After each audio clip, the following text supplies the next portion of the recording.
घटना बरी असो, वाईट असो, हादरवणारी असो, विचारात टाकणारी असो, मनोरंजनाची असो, खेळाची असो किंवा मग शेतीची, घटना कोणतीही असो, त्यात राजकारण आलं नाही तरच नवल. ते चित्र आज सैफ अली खानवरच्या हल्ल्यानंतर पाहायला मिळालं.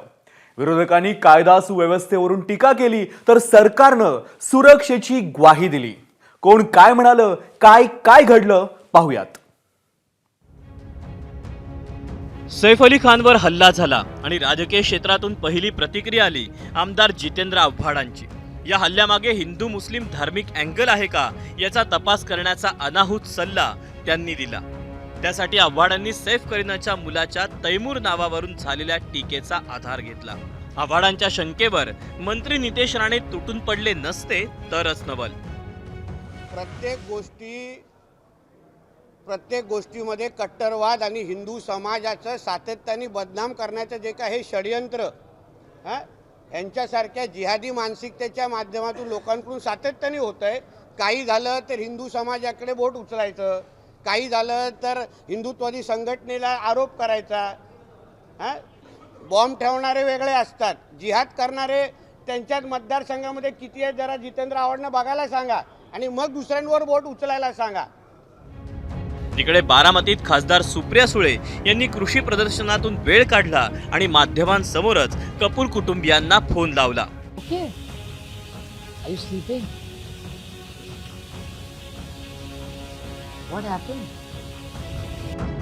सैफ अलीच्या प्रकृतीची विचारपूस करतानाची काळजी सुप्रियाताईंच्या चेहऱ्यावर स्पष्ट दिसत होती. खूपच चिंताजनक आहे ही गोष्ट. ज्या पद्धतीने हा रात्री माणूस घरात घुसला, कुणाच्याही असू दे, म्हणजे हा क्राईम कुणाचे, म्हणजे सैफ अली खान असू दे किंवा तुमचं माझं कुणाचंही घर असू दे, हे खूप चिंताजनक आहे आणि याची एक डिटेल इन्क्वायरी झाली पाहिजे. पण एक मी गोष्ट तुम्हाला सांगते जी वेगळी आहे ह्याच्या सगळ्यापेक्षा, क्राईम कधी वाढतो जेव्हा इकॉनॉमिक सिच्युएशन्स आणि चॅलेंजेस येतात. त्याच्यामुळे मी मागच्याही बजेटच्या वेळेस पार्लमेंटमध्ये बोलले होते की इकॉनॉमिक क्रायसिसच्या बद्दल सरकारने अतिशय संवेदनशील असलं पाहिजे. सुप्रिया सुळेंच्या भावविवश होण्यावर नितेश राणे यांनी कटाक्ष साधला. त्यांच्या काळजीतही धर्म शोधण्याचं काम त्यांनी चपकलपणे साधलं. कभी सुशांत सिंह राजपूत जैसे आदमी के लिए रोते हुए हमारे सुप्रिया ताई को सुना नहीं था हमने. फिर इनको आर्यन खान की चिंता है, सैफ अली खान की चिंता है, सुशांत सिंह राजपूत की चिंता नहीं थी क्या कि वो हिंदू था इसलिए. तर बॉलिवूडमधूनही चिंतेचे सूर उमटले. थोड़ी सी हल्की सी आंख लग जाती है, चोर घुस जाते हैं, तो ये अपनी सिक्योरिटी को थोड़ा टाइटन करने की ज़रूरत है. और तब तक मैं सैफ के बारे में बहुत चिंतित हूँ. मैं ईश्वर से प्रार्थना करूँगी ध्यान में जाके कि उनका स्वास्थ्य जल्दी से ठीक हो जाए. जी, इट्स रियली वेरी अनफॉर्चुनेट और बिल्कुल भी एक हेडेक और एक तरीके से चिंता का विषय है obviously. And I really praying very hard. एक थोड़ा सा रिलीव हो गए थे हम सबके सब, जब पता लगा कि वो ठीक है. ये केवल सिक्योरिटी प्रॉब्लम है. अब वो मेड से बात कर रहे थे तो क्या पता वो मेड ने ही बोला आने दो, कुछ हुआ है ऐसा. मेड पर भी हमला, उसे भी चोट, कुछ हुआ होगा, वो पता लगाना चाहिए मामला क्या है. लेकिन आए कैसे अंदर जब नीचे सिक्योरिटी गार्ड थे, हेलीकॉप्टर से थोड़ी आए थे, नीचे से आए थे ना. तो इस चीज़ को बहुत सीरियसली लेना चाहिए और इससे डरने की ज़रूरत नहीं है. सिर्फ आप अपनी सिक्योरिटी एजेंसीज को समझाइए कि भाई ठीक से काम करें बस. जिस तरीके से मुकाबला किया गया, जिस तरीके से 6 चाकू के वार किए गए, जिस तरीके से उसकी स्पाइन तक घाव पहुंचे हैं, तो ये भी हो सकता है कि उसका इरादा जो है वो हत्या का हो. महाविकास आघाडीनं सरकारवर हल्ला चढवला. काँग्रेस खासदार वर्षा गायकवाड यांनी कायदा सुव्यवस्थेवर प्रश्नचिन्ह उभं केलं. नाना पटोलेंनी थेट देवेंद्र फडणवीसांच्या राजीनाम्याची मागणी केली. तर ठाकरेंचे खासदार संजय राऊत यांनी तर सैफवरील हल्ल्यासाठी पंतप्रधानांच्या दौऱ्याला कारणीभूत ठरवलं.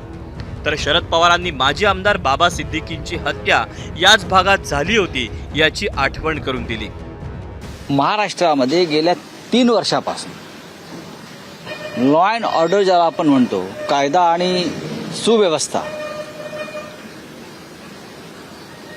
ही वाऱ्यावर आहे. बीडपासून मुंबईपर्यंत, चांद्यापासून बांद्यापर्यंत कुठेही कायदा आणि सुव्यवस्था उरलेली नाही. तर पद्मश्री किताब असलेल्या व्यक्तीला सुद्धा मुंबईमध्ये सुरक्षित राहता येत नाही, हे आज पुन्हा एकदा दिसलं. वाईट फक्त एकच आहे की मुंबईची कायदा सुव्यवस्था किती खाली ढासळते त्याचंही लक्ष आहे. मध्यंतरी त्याचा उल्लेख तुम्ही केला, एकाची हत्या झाली त्याच भागात आणि हा दुसऱ्याचा प्रयत्न, या सगळ्या गोष्टी चिंताजनक आहेत. राज्य सरकारने, विशेषतः मुख्यमंत्र्यांनी, कारण गृहखातं त्यांच्याकडे, या गोष्टीकडे अधिक गांभीर्याने बघावं. कायदा सुव्यवस्थेच्या मोठ्या प्रमाणामध्ये धिंडवडे निघाले याचं आणखीन एक उदाहरण आपण बघतोय की काल सैफ अली खान यांच्या रात्री घरामध्ये जो हल्ला झाला. मुख्यमंत्र्यांना माझं सांगणं आहे की या घटनेचं त्यांनी त्वरित ती कारवाई करावी, पूर्ण चौकशी करावी आणि येणाऱ्या काळामध्ये कायदा सुव्यवस्थेचा जरब राहील, पोलिसांचा आदर राहील, पोलिसांचं स्वातंत्र्य राहील आणि इंटेलिजन्सचं फेलियर राहणार नाही, या दृष्टिकोनातून काम करण्याची आवश्यकता आहे. विरोधकांच्या हल्ल्याला सरकारकडून उत्तर देणं सुरूच होतं. गृहराज्यमंत्री योगेश कदम यांनी मुंबईकरांना आश्वस्त केलं, तर कायदा सुव्यवस्था कडक राहावी यासाठी आणखी प्रयत्न करू, अशी ग्वाही मुख्यमंत्री देवेंद्र फडणवीसांनी दिली. देशातल्या मेगा सिटीमध्ये सर्वात सुरक्षित मुंबई आहे. हे खरं आहे की कधी कधी काही घटना घडतात, त्याला गंभीरतेने देखील घेतलं पाहिजे, पण केवळ त्या घटनांमुळे मुंबई असुरक्षित आहे असं म्हणणं हे याकरता योग्य होणार नाही की याने मुंबईची प्रतिमा देखील खराब होते, पण ते अधिक सुरक्षित राहिलं पाहिजे या दृष्टीनं निश्चित सरकार प्रयत्न करते. ती अतिशय गंभीर घटना आहे, भीतीदायक अशी घटना आहे आणि या विषयावर चौकशीचं काम पोलिसांनी तातडीने सुरू केलंय. या संबंधित आरोपीला पकडण्यासाठी आवश्यक जे पुरावे गोळा करणं आहे किंवा पकडण्यासाठीची माहिती गोळा करणं आहे, याचं काम तातडीने पोलिसांनी सुरू केलंय.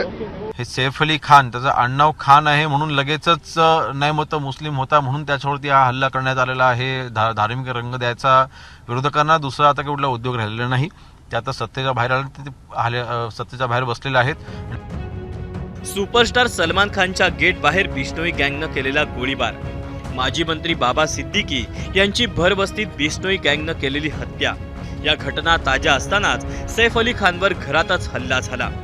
वांद्रेसारख्या पॉश भागात, जिथे सर्वात मोठमोठे कलाकार, नेते मंडळी राहतात, जिथे सर्वाधिक सुरक्षा असते, अशा भागात अशा घटना घडत असतील तर त्याची गृह मंत्रालय आणखी गांभीर्यानं दखल घेईल, एवढीच माफक अपेक्षा. सूरज सावंत, सूरज ओझासह गणेश ठाकूर, एबीपी माझा, मुंबई. एबीपी माझा, उघडा डोळे बघा नीट.